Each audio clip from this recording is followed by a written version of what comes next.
Hello दोस्तों, नमस्कार, जोहार। तो देखिए, गोवा में जो अग्निकांड हुआ है उसमें हमारे झारखंड के 3 लोग मृत्यु हुए हैं। गोवा में जो अग्निकांड हुआ, भीषण अग्निकांड, तो उसमें हमारे लापुंग के फतेहपुर के 2 सगे भाई का देहांत हुआ और एक गोविंदपुर के एक भाई का।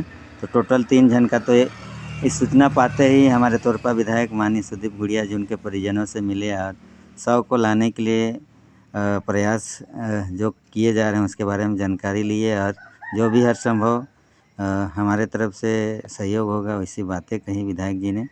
और हर एक सुख दुख में हमेशा माननीय विधायक सुदीप गुड़िया अपने तोरपा विधानसभा क्षेत्र के लोगों के लिए हमेशा खड़े रहते हैं। जहाँ भी उनको आवश्यकता होती है अपने लोगों का सेवा करने के लिए तो पीछे नहीं रहते हैं। तो ये माननीय विधायक वहाँ के ग्रामीणों से और पीड़ित परिजनों से मिलते हुए तो देख सकते हैं बहुत ही दुखित मन से